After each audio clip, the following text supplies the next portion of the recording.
November 16th, 1944, the Roer River Plain, Western Germany. The 2nd Armored Division has been waiting in the dark for 2 hours, and the German commanders on the other side of the line don't know they're there. At 1:15 hours, 60 M4 Sherman tanks of Combat Command B cross the line of departure in total darkness, engines muffled by the ambient noise of artillery fire that has been running since midnight at a tempo calibrated to sound like harassing fire rather than the opening of a ground offensive. There are no headlights, there are no signal flares, there is no radio traffic. The order to advance was given by field telephone 90 minutes before crossing, cascaded through the battalion command structure by wire rather than wireless, and the tank commanders moved on schedule without a transmission that the German intercept stations monitoring the American frequencies might have caught and passed to the divisional artillery that would have responded to a detected line of departure crossing with illumination shells and pre-registered fires on the approach routes. The German 9th Panzer Division, holding the line south of Geilenkirchen, has its observation posts manned and its anti-tank gun crews on the standard nighttime alert posture, meaning the guns are loaded and the crews are awake but not actively engaged. But none of those crews can see because it is overcast and moonless, and the Americans are using a technique that the German army has not encountered in this configuration before, is that 60 Sherman tanks are 2 kilometers away and closing at 15 kilometers per hour. The first German position becomes aware of the American attack when a Sherman's 75 millimeter gun fires at point blank range through the wall of a stone farmhouse that has been converted into a machine gun nest. The farmhouse does not catch fire. It collapses. By the time the crew of the adjacent anti-tank gun understands what is happening, Combat Command B has already passed their position, and the next element of the column is 30 seconds behind. German commanders at 9th Panzer Division headquarters spend the following 20 minutes receiving fragmentary reports of American armor appearing at locations that their map shows, as well behind the forward defensive line. They are not wrong. The Americans are there. And the question that those commanders are transmitting up to corps and army headquarters, how is this happening and where did they come from, is one that the German army will ask repeatedly across the following months and never answer satisfactorily, because the answer requires understanding something about American armored doctrine that German tactical thinking had not developed a framework to accommodate. American armored forces conducting night attacks in the autumn and winter of 1944 were not doing anything that military theorists had not discussed before the war. Night operations, using darkness to negate the defender's advantage of prepared positions and clear fields of fire, had been a tactical concept in infantry doctrine for decades, and the advantages were understood. Reduced visibility for the defender's anti-tank guns, suppression of the air threat that made American armor vulnerable in daylight, the psychological shock of attack from an unexpected direction at an unexpected time. What the American army had done and what the German army had not done to the same degree or with the same systematic investment was develop the specific techniques, equipment, and training that made night armored operations practically executable rather than theoretically desirable. The difference between understanding that night attacks are advantageous and actually conducting them with 60 tanks in coordinated movement across terrain you have never traversed in daylight is not a doctrinal difference. It is an organizational, logistical, and training difference. The gap between knowing something is a good idea and building the institutional capability to make it happen reliably, repeatedly, under combat conditions where darkness eliminates the visual references that armored movement normally depends on. The Americans had crossed that gap. The Germans, who had developed their armored doctrine around the strengths of the Panzer arm in open daylight combat,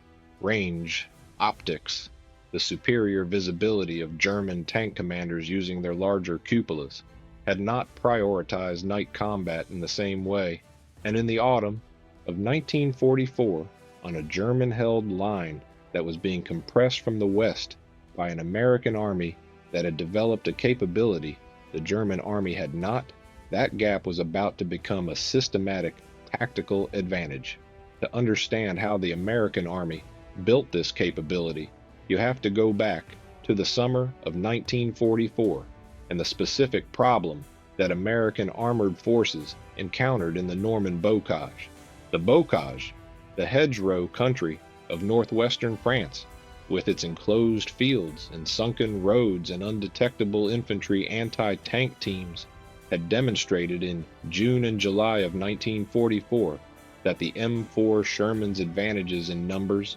reliability, and logistical supportability were not translating into tactical success at the rate that pre-invasion planning had projected. Sherman tanks attacking in daylight through Bocage country were vulnerable to German anti-tank guns and Panzerfaust teams that could engage from ranges of 30 meters with weapons the Sherman's armor could not resist. The German defenders were using the terrain to negate the American ability to use mass and maneuver, forcing the Shermans into narrow corridors where their numbers meant nothing and their armor was insufficient. American armored doctrine before Normandy had assumed relatively open terrain in which the Sherman's mobility and the American ability to concentrate armor at decisive points would create breakthrough opportunities that German defenders could not seal fast enough. The Bocage disproved this assumption within 72 hours of the first armored engagement. The 2nd Armored Division lost more than 40 tanks in the first week of July fighting in the Vire-Tessy-sur-Vire corridor, a rate of attrition that, if sustained, would have consumed the division's strength before any operational breakthrough could be achieved. The 3rd Armored Division's experience along the Caumont axis was similar. Shermans burning in lane-width approach roads, unable to maneuver, unable to use their superior numbers, being destroyed by Panzerfaust teams operating from hedgerow positions that American infantrymen had not yet cleared and could not clear fast enough ahead of the armor, because the same hedgerows that were killing the tanks were preventing the infantry from moving any faster. American armored doctrine's foundational assumption that mass and mobility would create advantages that superior German tank-for-tank performance could not compensate for was being tested against terrain that denied both mass and mobility simultaneously. The lesson that American armored commanders drew from this experience was not that their tanks were inadequate. The lesson was that fighting under conditions that negated their advantages was the problem, and that changing those conditions was the solution. The primary condition that exposed the Sherman's armor weakness was daylight visibility at short range. An enemy anti-tank gunner who could see clearly could kill a Sherman with the first shot at ranges where the Sherman's own gun was equally effective. Darkness was not merely a concealment measure. It was a tactical equalizer that reduced the German anti-tank gunner's effective range to the distance at which he could hear an approaching engine and orient his weapon before the engine was past him. The development of American night armored tactics in the European theater was not a product of a single doctrinal decision at Army or Corps level. It was the accumulation of tactical innovations developed by battalion and company commanders who were solving immediate survival problems and whose solutions were then validated, refined, and disseminated through the Army's after-action report system with a speed and thoroughness that the Wehrmacht's more centralized and hierarchical information sharing culture could not match. Major General Ernest Harmon, commanding the 2nd Armored Division, had been developing night attack doctrine for his division since the North Africa campaign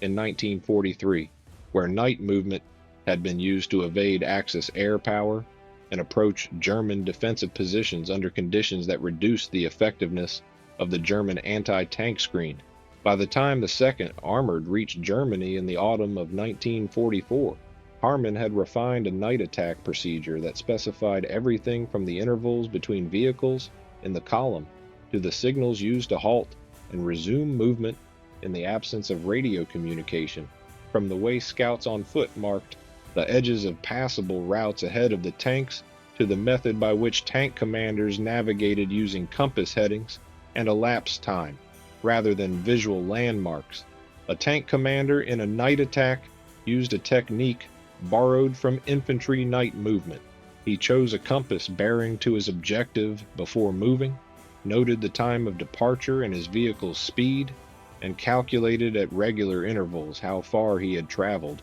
and in what direction. He corrected for observed deviations, a bend in a road, the edge of a wood line felt rather than seen, and updated his dead reckoning estimate continuously. It was a system that required individual tank commanders to understand navigation at a level that German panzer training, which emphasized vehicle-to-vehicle visual contact and formation integrity in daylight conditions, had not built into its standard curriculum. Harman's crews had been drilled in this technique until it was reflexive. They had practiced night movement in England before Normandy. They had refined the practice in the bocage. By Germany, it was institutional muscle memory distributed across the command structure of the division down to the individual tank commander, sitting in the cupola of a moving Sherman with a compass and a watch and a destination. It was not glamorous doctrine. It was the kind of institutional knowledge that a division builds through 2 years of continuous combat, and it was the kind of knowledge that could not be improvised by a formation attempting a night attack for the first time, or the second time, or even the fifth. The specific technical capabilities that made American night attacks more effective than German night operations by late 1944 went beyond doctrine. The M4 Sherman's gyroscopic gun stabilizer, a feature that no German tank of the war carried in production form, a vertical stabilizer that maintained the gun's elevation against the pitch of the vehicle over rough terrain, allowed the tank's main gun to be held on target during vehicle movement with sufficient accuracy to engage targets at ranges up to 200 meters while the vehicle was moving. At longer ranges, the stabilizer was insufficient to maintain the precision required for a killing first-round hit, but at the short ranges that characterized night engagements, where both attacker and defender were operating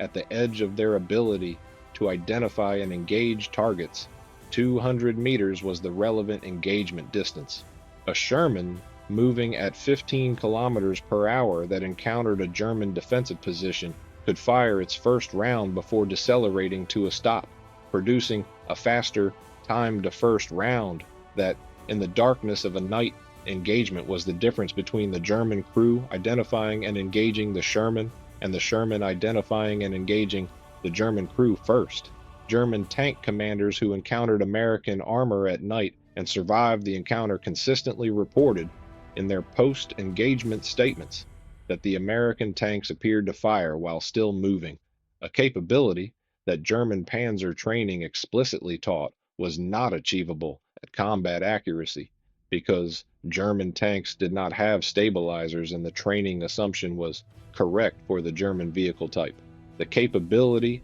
that German commanders described as unexplainable was a direct consequence of a piece of equipment installed as standard on every production Sherman that German armored doctrine had no reason to anticipate because German vehicles did not have it. American tank crews were also equipped with SCR 508 and SCR 528 radios that operated on frequencies the German Intercept Service had cataloged and was actively monitoring, which meant that radio discipline, the systematic reduction of transmissions to pre-planned signals, and the use of field telephone for orders whenever possible was a critical enabler of the surprise that night attacks depended on. The discipline of maintaining radio silence while moving 60 tanks across several kilometers of terrain in complete darkness required a level of crew training and formation cohesion that the American Army had built into its armored units through the replacement system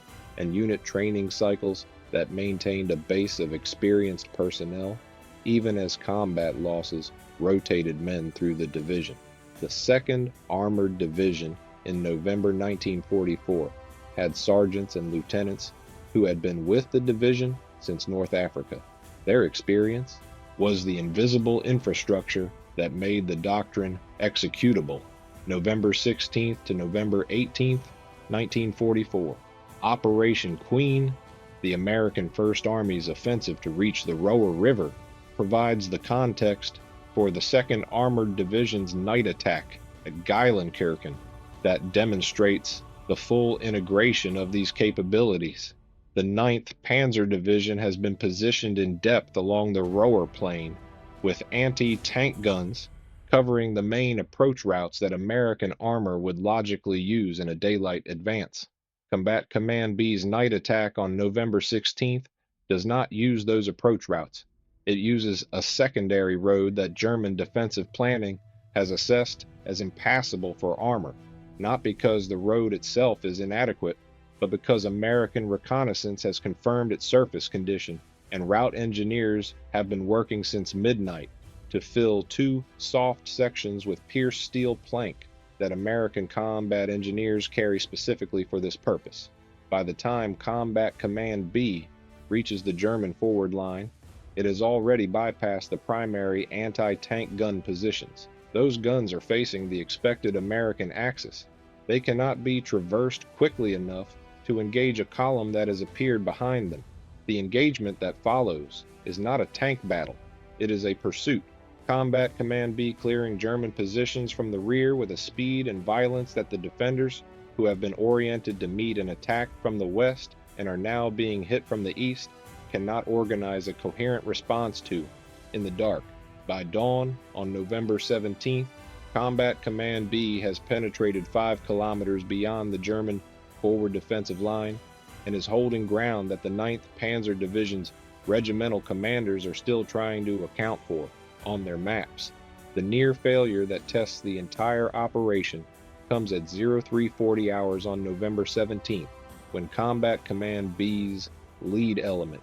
encounters a German self-propelled gun battery that has been positioned in a tree line south of the village of Müllendorf, a position that American reconnaissance had assessed as lightly defended, and that turns out to contain 4 Jagdpanzer, 4 tank destroyers, hull down in prepared positions, with clear fields of fire covering the road that Combat Command B is using for its supply and communications line. The first Sherman that rounds the bend in the road takes a direct hit from a 75mm round at a range of approximately 120 meters and burns immediately, blocking the road and illuminating the position for the German crews with the light of its own fire. For 23 minutes, Combat Command B is cut in 2, its lead elements beyond Müllendorf unable to receive resupply, its rear elements unable to advance. The breakthrough that has already been achieved is at risk of being isolated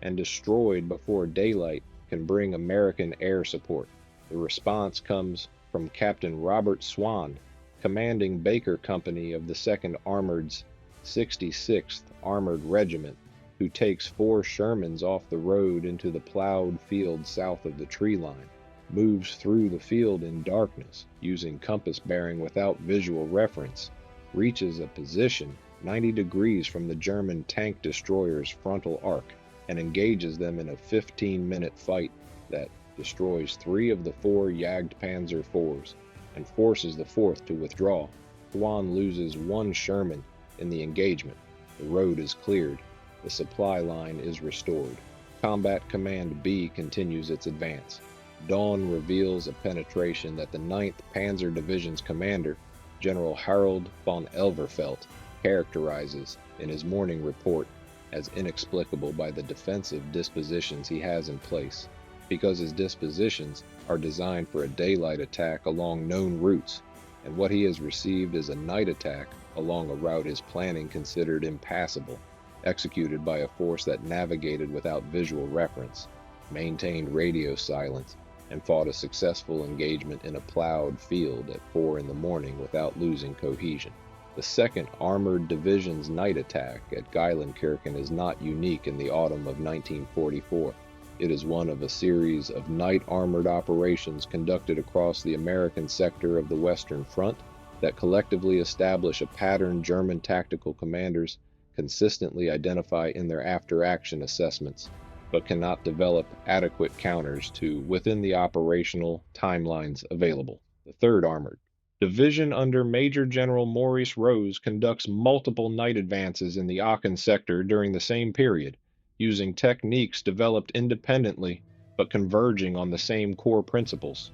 radio silence, pre-planned axis selection using daylight reconnaissance, engineer preparation of routes, compass navigation at the crew level, and the exploitation of the German defensive assumption that armored attacks in darkness are operationally impractical. The 4th Armored Division, operating in Patton's 3rd Army sector south of the Moselle, develops a night exploitation doctrine that Patton's staff codifies in a training memorandum distributed across 3rd Army in October 1944, formally acknowledging that night armored operations have moved from improvised technique to established doctrine. The German response, which arrives in the form of increased illumination, flares along defensive lines, the repositioning of anti-tank guns to cover secondary routes, and the construction of obstacles specifically designed to channel night-moving armor into prepared kill zones,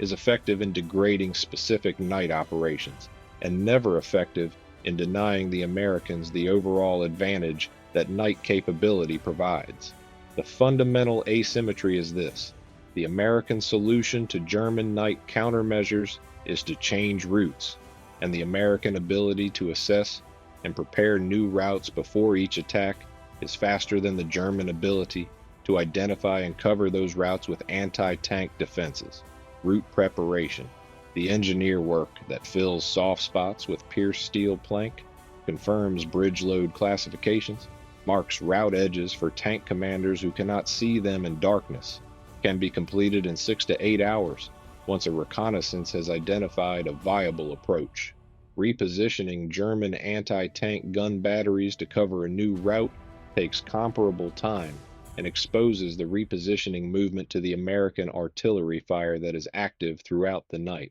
The contest between American route preparation and German defensive repositioning is one that the Americans win consistently in the autumn of 1944, not because they are operationally superior at every individual decision point, but because they have the initiative. They choose when and where to attack, and the German defensive response is always reactive to a choice already made. By January 1945, when the German Ardennes offensive has been contained and American forces are reorganizing for the drive to the Rhine, the techniques that Combat Command B demonstrated at Geilenkirchen in November have become standard operating procedure across the American armored force in the European theater. General Omar Bradley, commanding 12th Army Group, identifies night armored operations as one of 3 critical capabilities that have given American forces a qualitative edge in the Rhineland campaign,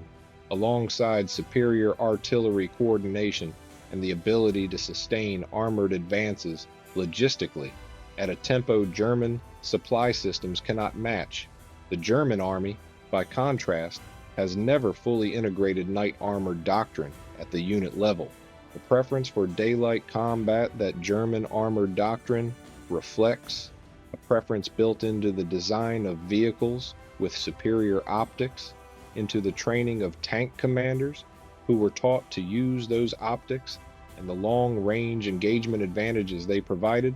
into a tactical culture that saw night as a period for consolidation and maintenance rather than offensive action, is not simply a technical limitation. It is a doctrinal choice made in the design of the force that in the final year of the war becomes a systematic liability against an opponent that has made the opposite choice and built the training and equipment to support it. The final accounting of what American night armored capability contributed to the 1944 and 1945 campaigns in northwestern Europe is not easily separated from the overall Allied superiority in men, material, and air power that defines the campaign's outcome. Night attacks are not battles of annihilation. They produce prisoners, and territorial gains and disrupted German defensive plans rather than the destroyed German formations that daylight engagements in open terrain can achieve. Their strategic significance lies in a different kind of accounting,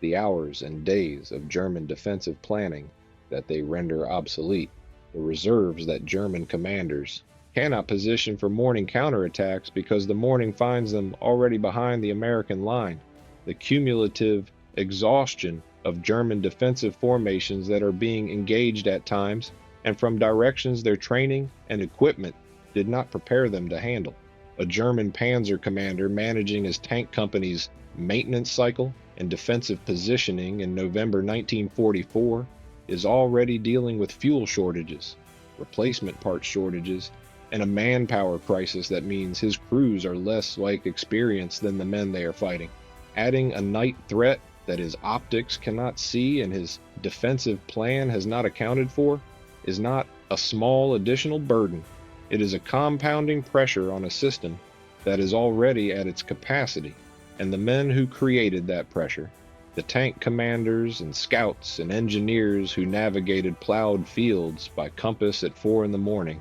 and fought Jagdpanzer 4s they could not see by the light of burning Shermans, built it not from superior equipment or superior numbers, but from the organizational willingness to invest in capability that had no equivalent in the opponent's doctrine and no answer in the opponent's training. Armies that can do things their opponents cannot, at the time and place of their own choosing, do not merely win individual engagements. They determine the conditions under which all subsequent engagements occur, and in war, determining the conditions is indistinguishable from determining the outcome. The German commanders who sent their baffled reports up the chain of command in the autumn of 1944, describing American armor appearing from directions, and at times their defensive plans did not account for, were accurately describing something real. What they could not do was fix it. Fixing it would have required rebuilding German armored training, redesigning German tank optics and stabilization systems, redrafting German defensive doctrine,